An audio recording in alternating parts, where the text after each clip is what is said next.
All righty, let me just share my iPad. Hold on.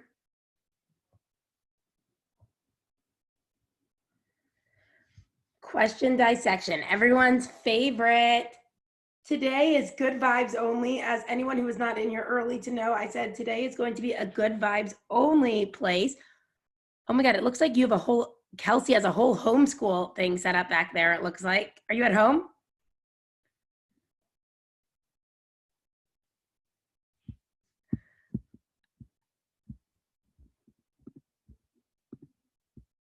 Oh, she teaches ESL. Okay. All right, well, everyone's here. We are ready to get started. This is gonna be good vibes only. Consider this your break from everything that's going on social media out there right now. I will put a few coronavirus things in there just for you to understand it related to what's going on in the world behaviorally. But consider this a break from what's going on, okay? This is a positive vibes only place. I should be the SD letting you know reinforcements available for good things, okay? This is a positive energy place right up in here. So we have a nice size group. Let's get started. Our first thing is how we break down a question. We read the whole question and read it again. A lot of people like to read the end of the question first to say, what is the question asking before you go read it? Because in situations, you're gonna see a lot of behavioral principles because behavior is everywhere. I could literally call out so many behavior things going on in the world right now alone. And so it's gonna be asking you about a specific part of the scenario they have provided. So be sure you are looking at that. Rule out answers, rule out shitty answers. That gets you at least, if you could get 2 answers out, that gives you 50%. And then you need to choose the best answer. You will get things wrong. Getting things wrong is opportunity, okay? That is an opportunity that you will never get that question wrong again. So it's better you get something wrong than accidentally get something right, because you will not review it the same. So don't look at things, getting things wrong as like, oh shit, look at it as a good thing. Now, I also highly encourage you to take some data today on how many things you get right, how many you get wrong, right? Like out of the opportunities, you could number the questions as we go and put a plus or a minus sign and give yourself a score. Or you could make a tally on 2 sides, incorrect, not correct, whatever you want. It's your data method, whatever works best for you. And with that, who's ready to dissect some questions on this beautiful Sunday? There's one more, the next slide we got. Oh, sure. Nope. Okay, start. You need to go back to, this is where Like we're gonna come back. You mean like the bottom? Like, I thought you wanted to start with quarantine. Yeah, we will. You see me? I'm so good at this. I'm generalizing because I could swipe left so much on Tinder. It's gonna take you a long time. There's a lot of questions. I know it makes you go through all that, but it's okay. Look, this is Tinder generalization. I could use this behavior in new environments. Whoa. All right, that's what we're gonna start after you. I thought you wanted to do quarantine first. Does it not matter? I am. Okay. I do. I was just showing you guys that self-care picture to brag, okay? We'll get the quarantine shit out of the way and then we'll continue, okay? Love it. Like we're trying to get quarantine out of the way in life in general. So, guys, literally, this is generalization at its finest. Nope, keep going. We got lots of stopping points in here. So many questions. See, we'll keep you busy. Don't worry. And don't worry, we will give you this extra time that I've spent scrolling. Oh, we must be, it doesn't We're not even close. Oh, here we go. Okay, right here. So guys, 1 minute per question, because that's kind of how, you know, we're gonna do it you'd be doing it during the exam, right? Spending more time is when you realize you're probably not understanding it. So we'll stick to around 1 minute. I'll start a timer. We'll start off by first reading a couple to build the behavior momentum, but then you have to read them to yourself, just like you do in the exam, and we'll see how many we get through. All right. Let's go. By the way, I was on a roll this morning writing questions about quarantine. So I'm going to read it to you. Jackie has a compromised immune system. She usually loves going to the bar to get her fave gin and tonic. A few bars in town are still open due to COVID-19. Jackie watched the news and it said there's a case of someone with the virus living in her community. Jackie decides to stay home and does not go to the bar. What is the value altering effect of Jackie's behavior of going to the bar? And you have your answer choices right there. Setting a timer. And be sure to send your answers in the chat to @StudyNotesABA. I'm sorry, to StudyNotesABA@gmail.com. That's Casey or myself.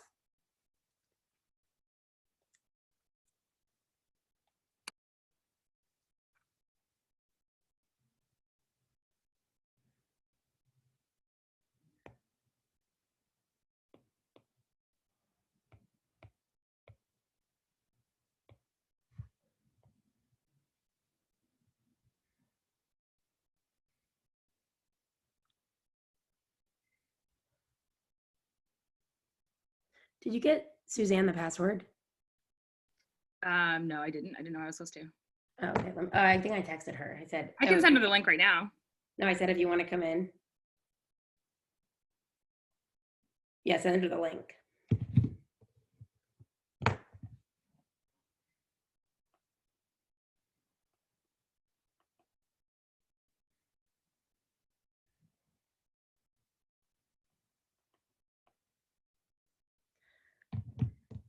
All right, I see a lot of answers. All right, time is up. All right, so I'm going to start this question with looking at the question, the end question, the last sentence. It says, what is the value altering effect of Jackie's behavior of going to the bar? First of all, what are the two types of value altering effects we have? You could say them out loud. Abolishing and establishing. Mm-hmm. You have the abolishing operation and the establishing operation. So, okay, so that gets rid of the abative effect and the evocative effect, right? Those are behavior altering. So now we have two. So we're looking at the behavior of going to the bar. Does she go to the bar or based on her background information, her MO, says she has a compromised immune system based on what we know is going on in the world right now. And there's someone out there with it. Is that valuable for her to go out right now or not? No, it is an abolishing operation, okay, of her going to the bar. Got it? Next question. Jackie has a compromised immune system. She usually loves going to the bars to get her fave gin and tonic. A few bars in town are still open due to coronavirus. Jackie watched the news and it said there's a case of someone with the virus living in her community. Oh my God, is this a repeat question? No, hold on. Jackie decided to stay home and does not go to the bar. What is the value altering effect of Jackie's behavior of staying home? Oh my God, it's slightly different.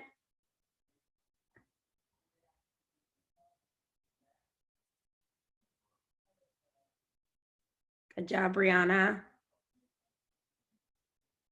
I see a lot of right answers.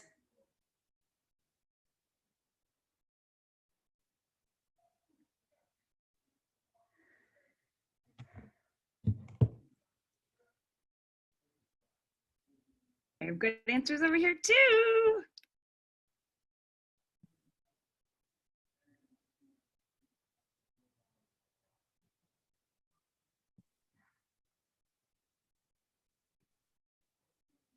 You must be getting a lot more than me. I am. Okay. And I think we're ready to go. Let's go. All right. It says, what is the value altering effect? Which the two we know are, we know we have an EO, establishing operation, or an AO, right? Those are the value altering effects we talk about. And it says of Jackie's behavior of staying home. Before, it was the behavior of going to the bar. It was abolished. Now, is it valuable for her to stay home based on the scenario I read about? Yes. Uh-huh. And by the way, this one is out. This one's out, we said, because it's either an AO or an EO or AO. But the behavior of staying home, is that valuable for her in this moment? Yes. So it is an establishing operation, an EO. You guys see how like it could ask about different parts of the situation and it's a different answer. So it's very important to look at certain parts of it. Oh my God, the same question again? What is that? Liat, did you mess up? No. Okay, next question. Jackie has a compromised immune system. She usually loves going to the bars to get her fave gin and tonic. A few bars in town are still open due to coronavirus. Jackie watched the news and it said there's a case of someone with the virus living in her community. Jackie decides to stay home and does not go to the bar. What is the behavior altering effect of the news on Jackie's bar going behavior?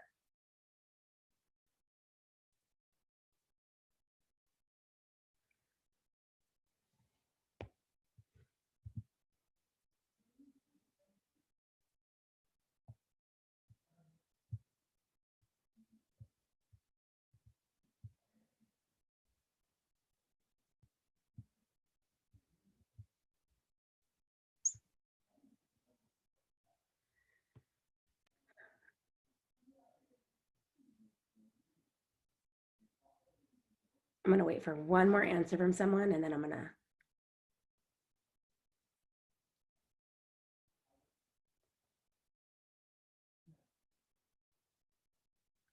Awesome. Okay. Can I go, Case? Is it a good time? Yeah. Okay. We're talking about the behavior altering effect. What are the two types of behavior altering effects we have? Abative and evocative. Uh-huh. Evocative effect or abative. It's talking about what it does to your behavior. It could either evoke behavior or abate behavior. And it's talking about the behavior here of what? Jackie's bar going behavior. Does it evoke her going to the bar or abate her going to the bar? Abate. Abate.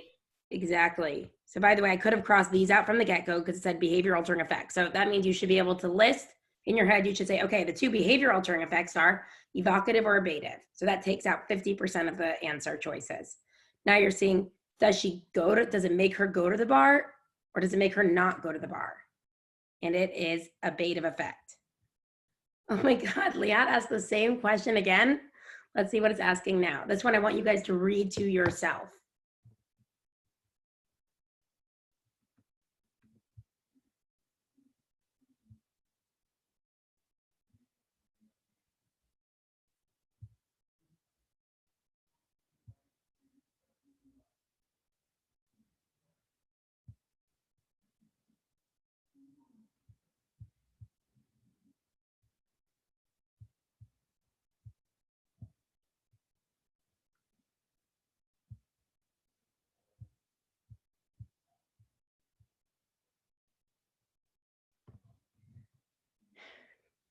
Great answers over here. Yep, And I see them all right too. Okay, so I'm gonna get started. Cool?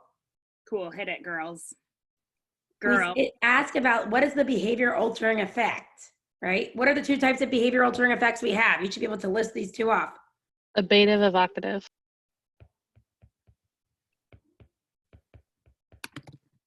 Okay, so that gets rid of the AO and the EO. Okay, so now the behavior it's looking at is staying home behavior. Does it make her want to stay home? Does it make her do that behavior of staying home or does it not? It does. Yes. So it's a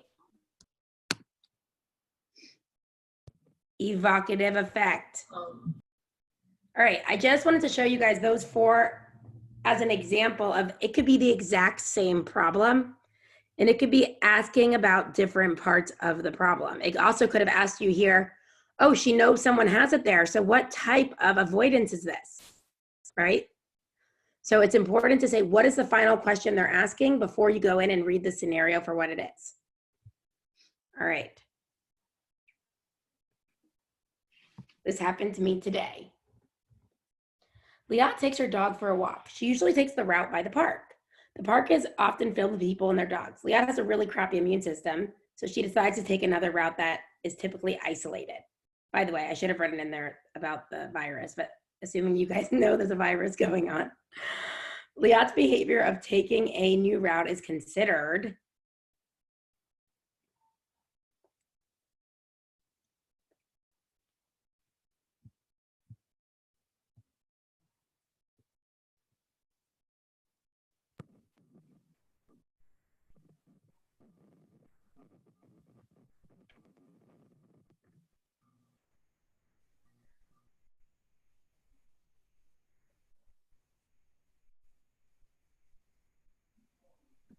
Three more seconds.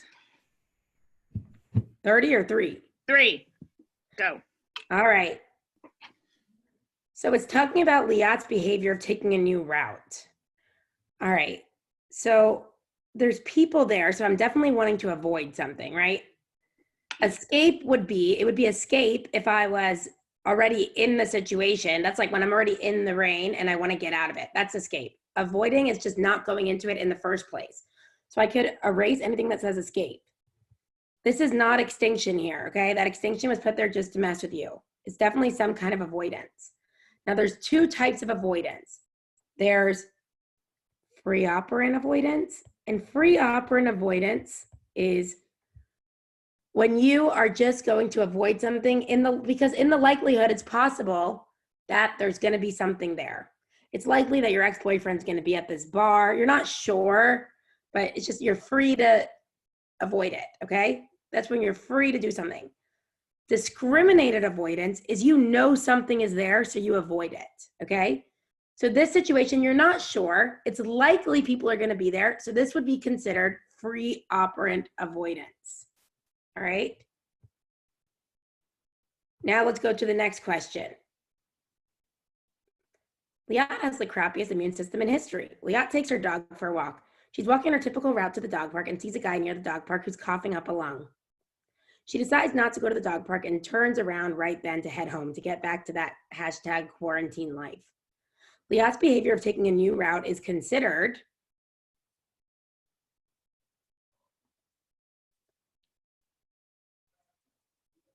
I see a lot of right answers.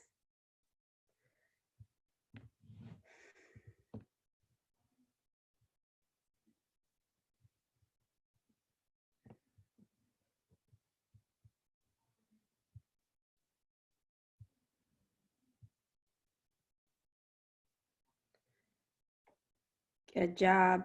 4 seconds. 1, 2, 3, 4. The answer here is she's still avoiding. She sees something going on, but she's not even going to go near it, right? So it's avoidance. We're going to get rid of that escape answer and that operant extinction answer. So avoidance, this time she actually sees something that she wants to avoid. So she's discriminating against going there right then because of a reason, okay? I'm discriminating against the guy with the coughing up the lung. I don't want to go near that with what's going on in the world right now. That's discriminated avoidance. That's when you know something is there, so you avoid it. You're discriminating going near something. That's like if you see your boyfriend, your ex-boyfriend post on Facebook that he just checked in at this bar that you were going to go to. You know something is there, so you discriminate and you avoid it, okay? As opposed to the free operant when it's like, it's likely that he goes to that bar, so I'm not going to go. You're free to avoid it, but you're not sure if he's going to be there.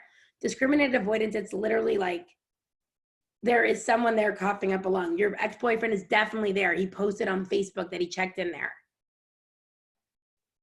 No. If I was in the dog park and someone next to me is coughing, I'm already in it, I would then escape, okay? This is like I see something coming up, so I'm going to avoid it. Light bulb. Oh yeah, by the way, guys, if you've never been in one of our classes, if something makes sense to you because of something, you need to write light bulb. It reinforces our behavior. All right, next question. Do you guys want me to read it or do you want to read it? Let's let them start reading it. Okay. Cool with me.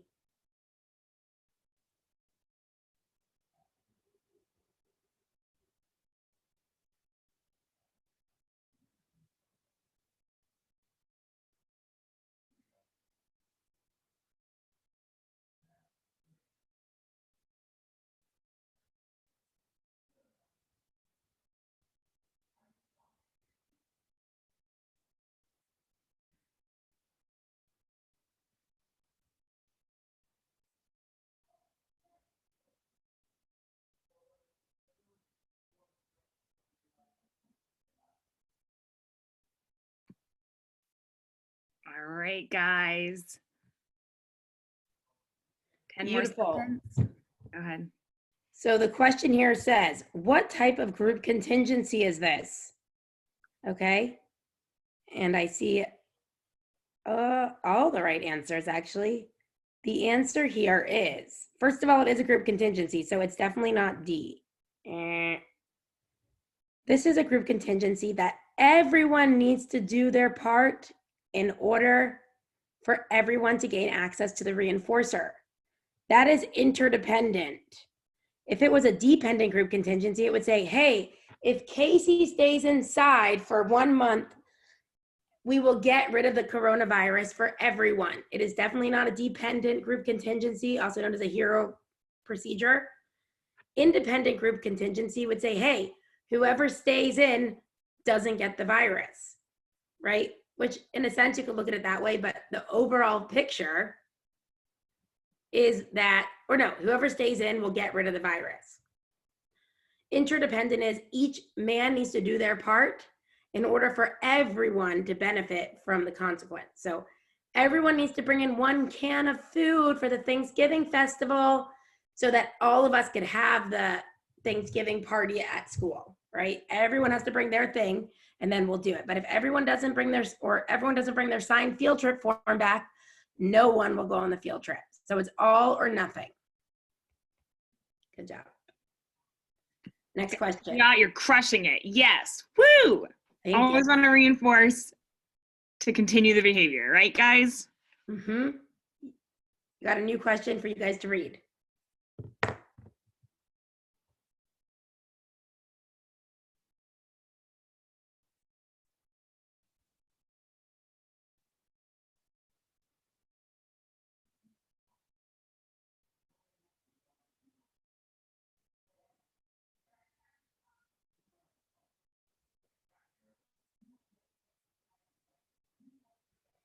Yes, Sarah.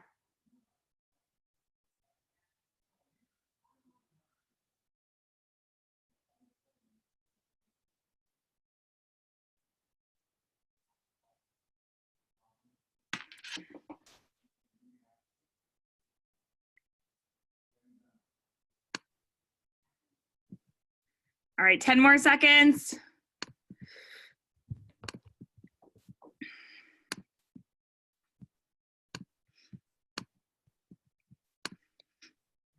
All right. All right, so the final question we have here is oopsie, that's too small. Hold on. What consequence strategy is the CDC attempting to use to decrease going out behavior? So they say consequence strategy. So it could be punishment, extinction, or punishment, A, B, C, or D. And we don't know, there's not enough information yet. So we can't get rid of any. All right, so they talk about, they say, when people go out,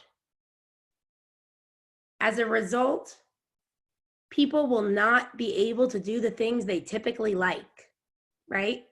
So when they're trying to decrease the behavior, so they're trying to use some form of punishment. They do not talk anything about not reinforcing a previously reinforced behavior. So it is not extinction. All right. It is some form of punishment. And there is enough information. For people who said there's not enough information, because of the fact that it says the CDC is attempting, what are they trying to do? Right? They are attempting to use punishment, but what type of punishment? Are they adding something in? Are they spanking everyone who goes out? Or yelling at everyone who goes out? No. They are taking away what we could typically do. You can no longer go to the bars. You like going to the bars? You can't go anymore. You like making money at work? You can't make it anymore. I'm gonna take that away from you. You like doing that? Sorry, it's taken away from you. So this is negative punishment. You like social interaction? Nope, no more of that either. Yep. They're taking, exactly. So they are removing something. This is negative punishment. If they were to publicly chastise anyone who went out, that would be positive punishment if it decreased the behavior. If they're like, look at that person trying to spread the virus, this person's trying to hurt other people, that would be public. I think that would be positive and public punishment. Good, light bulb. I literally was feeling sexy when I wrote these questions this morning. I was like, these are good ones. Sometimes it's hard. All right, and I even was able to write an ethics question. Here you go, read it.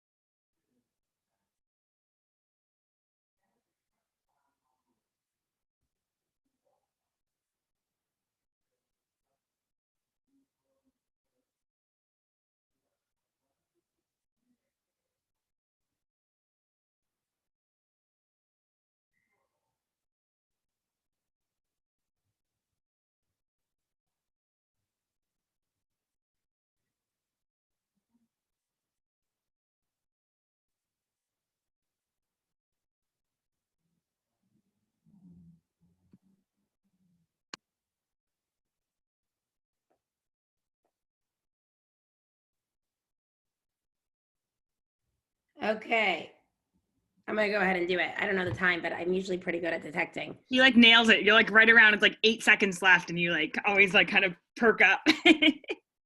Guys, I got BCBA in my blood. Okay, so There you go. this is an ethical situation. It's saying, is she adhering to the BACB ethical guidelines? So it does let you know what she does have experience in. Her background is in working with kids with autism, who are younger kids with autism. So she's just trying to adapt. Can a girl not adapt to what's going on in situations? So she starts to start offering some CBT. If anyone doesn't know what that is, that's cognitive behavioral therapy, which is really a different practice. A lot of psychologists practice this. So is there anything wrong with what she's doing? But here you got to look at the way they wrote it. Is she adhering? Is she doing the right thing? It's asking. So the answer we know is no, she's not. So we could get rid of A, right? But no, she's not adhering because why? Is it because no, because she should have time to be doing, she should not have time to be doing this if she's actually supposed to be working with her younger clients on the spectrum?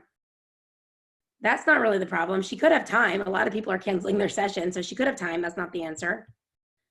No, because she's practicing outside of her scope of practice. This is true. No, because she can't bill insurance for doing this practice over telehealth. That's not the point. The best answer here is C, which it looks like most everyone got it right. The answer is C. Guys, I just want you to know, on a happy note, my husband's outside right now feeding ducks. They're coming up into his hand and eating. It's so cute. That's why I was throwing him bread out the window. That's cute. Okay, what type of graph is this? People might be following this on Facebook right now. Data of New York.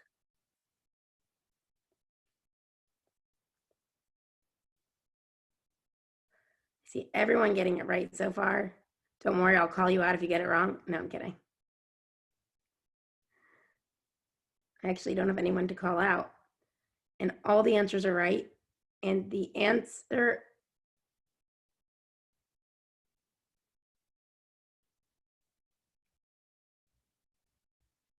okay.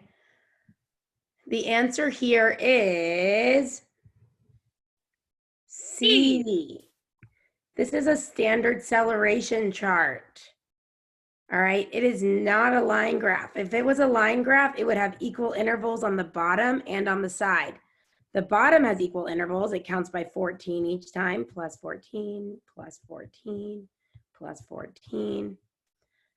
But if it was a line graph, also known as an add-subtract chart, the sides would be adding up an equal amount also, plus 10, plus 10. Nope, this is times. This is 1 times 10. 10 times 10 is 100. 100 times 10 is 1,000. 1,000 times times 100 times 10. I'm sorry. So this makes it standard acceleration charts. Only one side is add subtract, and the other side is multiply divide. So this is a standard acceleration chart. Got it? Okay. Don't worry, I don't have that many more quarantine edition ones, but I think it's just really good. Are these helping you understand what's going on in our world right now according to behavior? Good. Okay, here's your next question and action.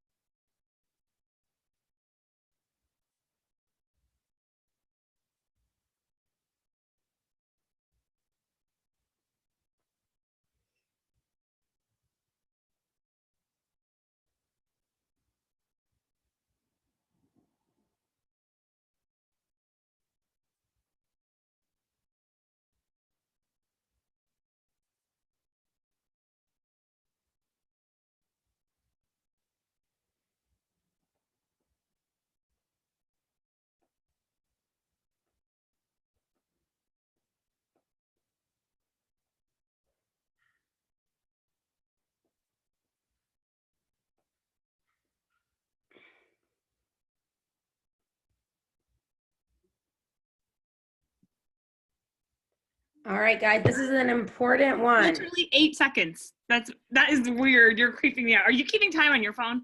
No, I'm responding to messages on Instagram. Okay, well, that's weird.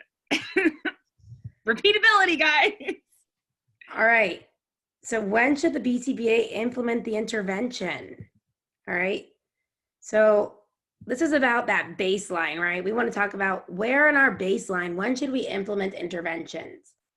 A lot of the times we want stable baseline, right? We want the most stable baseline. But this is an important ethical thing also.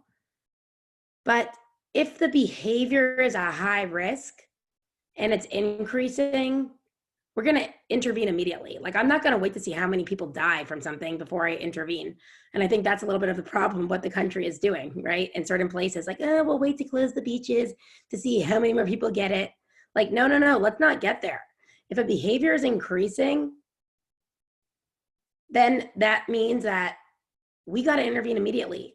If we're going to increase the amount of, we want to see how many suicide attempts does this individual make before I'm going to intervene. No. I'm not going to wait to see how many times they cut their wrist. I'm going to intervene immediately. That is the answer here. So no, we're not going to wait to try implement it only once hospitals have more ventilators. What does that mean? No. What does it mean? We should wait for stable baseline? No. We should implement once we see a decrease in the number of deaths? No. Once we already see a decrease, we're not going to do anything because we're seeing something's working, right? The answer is D. You should implement it immediately as this is a risk situation. Our first tenet is do no harm. All right. If something is severe, you intervene immediately. You do not even wait for a baseline. You don't even have to take baseline. You implement an intervention immediately. And if a behavior is not super dangerous, how many baseline data points that do you want to show stability before you implement an intervention? Does anyone know? Want to take a crack at it? Is it at least 3? Yeah. Yep. Yeah. 3 to 5. Yeah, 3 to 5, at least 3. Yeah. But again, look at the situation. If you need to get in there and implement it, there's no reason you're going to wait. The reason you wait is so you can demonstrate the experimental control. Yeah. All right. Next. Go.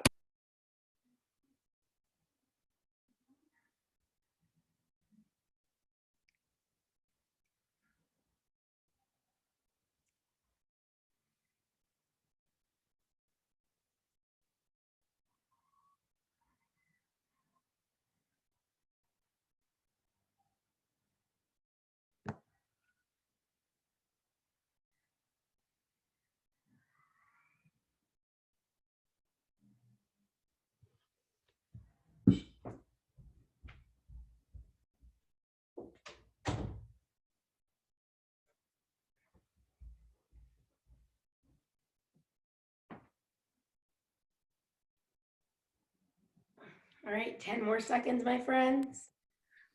How did you know? What? 10 more seconds will get us to 8. Again, I can't. Stop. I love 8 seconds too much. Okay, time's up.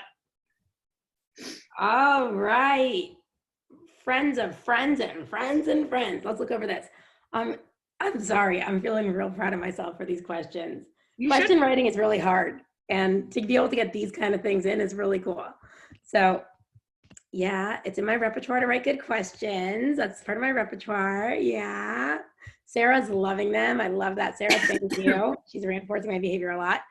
All right. So here in our question, it says, Casey wants to see which part of the intervention is the most effective. So it seems like they're using a treatment package, right?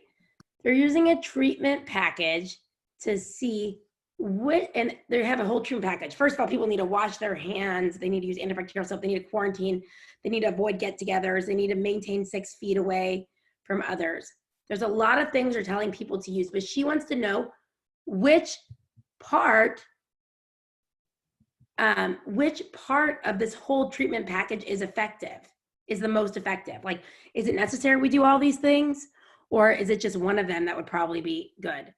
In order to see which one of these things is most effective, we would use what, Lauren? I got it wrong whenever I put it in. But it's component analysis. Good. I didn't even see Which- your answer. I just called on you. That's It's a component analysis, okay? Component analysis is when you have a treatment package and you want to see which part of the treatment is most effective. So you will, what it will look like in an actual experimental design, right? You might have baseline, there's this many cases per day of the virus, okay? Then they're going to take, they might do hand wash, 6 feet, blah, blah, all of it, okay? And they see that, wow, it decreases to down here. But is it really necessary to do all these? So for a component analysis, they would take one thing out at a time. They would say, let's try just hand washing in this next condition, right? And they would then see, oh, it's about here. That doesn't seem as effective. Okay, so let's try the quarantine by itself. It's the whole, everyone was quarantined. Oh my God. Seems like that's the most effective part of it, right? We do this with our plans with kids too. I want to see right now for little Johnny, we're using a token economy. We're using an FR5 and we're using differential reinforcement of an incompatible behavior. I want to know if I really need to do all this or if just one of it's effective. Now I got a question. And then I'd go back to baseline. Would I do that? Is that ethically cool? No, going back to baseline would mean that we are allowing more deaths and people getting sick. So that would be a no over here, but that would be a component analysis.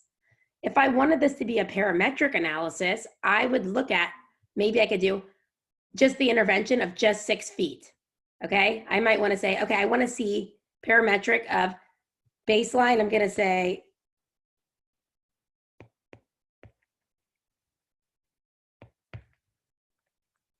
okay, I might say, remember that's the dosage. So baseline we have about here. I want to see what happens when people go 6 feet from each other. Okay, the data goes here. Sorry, they should be connected. I want to see what happens when they go 10 feet from each other. I want to see what happens when they go 20 feet from each other. That's showing some kind of experimental control. Would you agree? This is showing 100 feet from each other, aka in their own homes. You know what I was just thinking as you were drawing this out is that you can actually, this is a changing, could also be It like, could also be a changing criterion. like it's already in their repertoire. You already know how to stay away from people, right? That was want to increase the amount you do it. I give you more reinforcement. Say the government gave us $100 for saying stick 6 feet, right? And we match that and the data falls along that. Now they're giving us $200 to stay, which is more reinforcement, to stay 10 feet, right? Does our behavior match that reinforcement change? That would be a changing criterion design. Awesome, perfect. So then that would be parametric. Non-parametric would just be turning on the intervention or not. Okay, so that would be, oopsie. When I finally want the eraser, it's gone. Okay. So non-parametric has that word on in it. So that would be like baseline. And you could either be turning like that entire treatment package on and off, but you're not changing it. Or it could be like, we're going to try 6 feet today. That's our only intervention. And we saw a decrease. And we're going to go back to baseline. And we see it go up, right? This would be non-parametric. And we're going to go back to the 6 feet. And we go back to baseline. Okay, that would be non-parametric, just turning like one intervention on and off. And ethically, again, are we You wouldn't actually do that. You wouldn't do that. Exactly. Just so you don't walk away and be like, let's try this. No, do not try this. All right, enough quarantine. You feel me? Let's go into a question that's not related to quarantine. Here you go.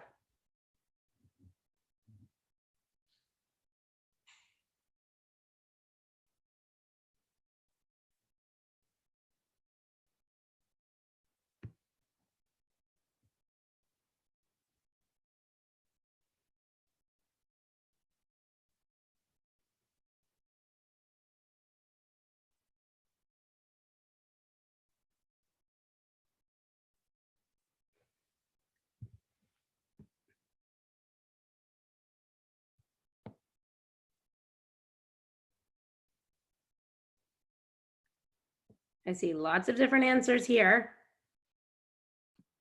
Well, the 2 people that sent them to me were right. 10 more seconds.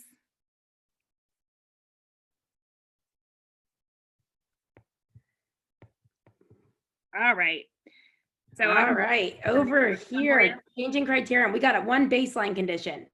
The first change we're gonna do is we see a line over here. This is our first criterion change. Here is our second, here is our third, and here is our fourth. The answer is 4. Right, Casey? yeah, I was gonna say I can go over it, but you just did it perfectly. Yeah, Exactly. perfect. So you guys see, and it's, look, there is experimental control here because the data is following the new criteria each time, right? We're seeing the data drop with each new criteria set. So this is showing experimental control, and there's 4 criteria changes here. So if you guys, just to go quickly into the things you need to think about, Liat can write these out as I talk, but when you're using a changing criterion design, there's 3 different things that you want to make sure you're implementing to demonstrate experimental control. And one of them would be what we just talked about, right? The number of criterion changes. So the more times you do it, that's more replication. If the behavior continues to follow along where you're, offering reinforcement, then that's one way to show it. Length of the phases. So do you see how in the nicotine phase, it was 10 days. The patch looks like it was only 5 days. The response cost or whatever. No. What they're doing is the number of cigarettes smoked. So what they're using is one intervention here, nicotine patch and response cost. But they're decreasing the amount of cigarettes smoked. Mm-hmm. So at first they're like, okay, cool, I'll reinforce you if it's 40 cigarettes or under. Then over here, they're like, okay, if it's 25 cigarettes or under. Over here, it's 15 cigarettes or under. And here, it looks like 5 or under. Well, I was talking about the length of the phase. Oh. So, okay, here you mean? So like nicotine is what, 10 days? That's the length of the phase that you're in, right? So you want to vary the length. It doesn't just go 10 days, 10 days, 10 days. Oh, wait, why are you saying nicotine? I'm just reading the top. It says nicotine. Oh, I thought that nicotine patch was going with that. No, that's just the title. Yeah. Okay. So anyways, just the length of the phase. 1, 2, 3, 4, 5, 6, 7, 8, 9, 10, 11. That's the length of the phase. There's 11 trials in there. That's what I was saying. Then here we have 1, 2, 3, 4, 5, 6, 7, 8. Yes. That one had 11. 1, 2, 3, 4, 5, 6, 7, 8. 1, 2, 3, 4, 5, 6. So you actually want to vary the length of the phases because like when you're showing like, look, no matter how long I do it for in this phase, it's going to stay at or below this number. I'm in control here. Okay. So the number of criterion changes, we had 1 change, 2 change, 3, and 4. The more times you do that, the more control you show. The length of the phase, and the final one is, Casey? It's going to be the magnitude of the change. So how much, what's the number of cigarettes that you change? So let's see, for the first change in criterion, it was 40 cigarettes, and then 30, that went, or 25, that went down by, and then again, it went down to 15, and then 5, right? So that's the magnitude of the change. So you don't want to keep that like by 2s or by like, you want to vary the magnitude. So that's like, you don't want to count like, okay, 40 cigarettes. Now he needs to have 35 cigarettes. Now he needs to have 30 cigarettes. Now he needs to have 25. Because then you're like, oh, he may just be learning the pattern, right? We want it to be like, no. Look, I could go from 40 to 25. And then, so like that's going down 15. And then they go down another 10 from 25 to 15. And then they go down 12 from 15 to 3, right? That's really important. But also something you just want to keep in mind in general, when you're using a program, is it smart to go from like 100 cigarettes to 15 as your next criteria? Are you setting them up for success? No, you are basically you are making the response too high, too fast, right? You're needing them, or you're just, I guess you could say thinning essentially, but too fast, but at the same time. If you thin a schedule of reinforcement too fast, what happens? It's a thing called ratio strain. Yes, Jordan. Nice. Yeah, Jordan. Yes, queen. Like fuck that. That's too much work for me. Like, I'm gonna just engage in that behavior anyways. All right, I see a light bulb. That's good news. Next question. Next question. Like PlayStation.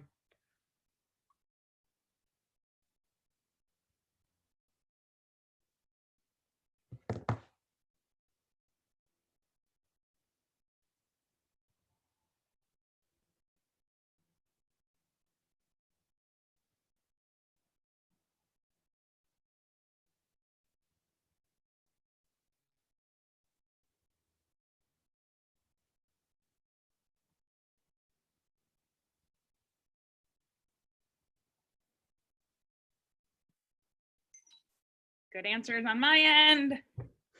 Beautiful. A lot of people have questions about these, so I wrote it. All right.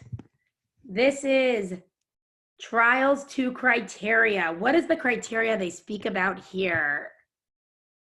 At It has least to be 80%. 80. Oh, why am I doing that? It needs to be 80% or higher for 3 consecutive days. And the question asks you, on what day does Matt meet the criteria to move on to 3rd grade math? Okay. So he has to get 80 or higher for 3 days. First of all, we know Monday wouldn't be it. He got lower than that, right? Nope. Tuesday he does. Oh, no, he doesn't. Sorry. Yeah, Tuesday he does. But then the next day he doesn't. So that automatically takes that out. It has to be 80 or higher for 3 consecutive days. He does do it on Thursday. He gets an 81%. That's higher than 80. Friday, he gets higher than 80%. And on Saturday, he gets an 85%. That is the day he meets the 3 days of 80% or higher. So the answer is Saturday. Got it? That's how trials to criterion works. It could also have said he needs to get it correct for 3 days in a row. So it could have been like plus, plus, plus, and it happened right there. And it was like, and it said you need to get the question right for 3 days in a row. It could have just been, and it would have been on Friday. You see that?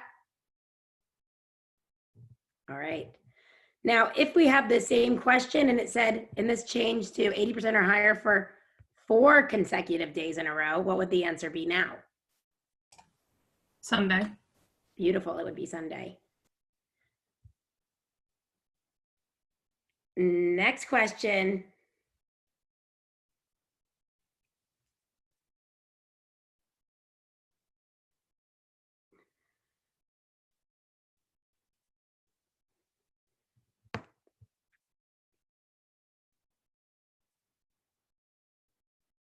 This should be like a quick fluency question. You see it and you know. So I'm not even going to give you the full minute just because I don't want to. Just because I'm feeling bitchy. You're so nice. All right. Confusing one though. So Yeah. it should The be answer here is multiple probe or cross subject. multiple probe across subject. We know it's a cross subject. We got Paul, Susan, and Amy. So anything that doesn't say subjects, we're going to delete, erase, whatever. All right. Now we have multiple baseline across subject or multiple probe across subjects. How did we know it was probe? When the data points are not connected, it is probes. If it looked like this,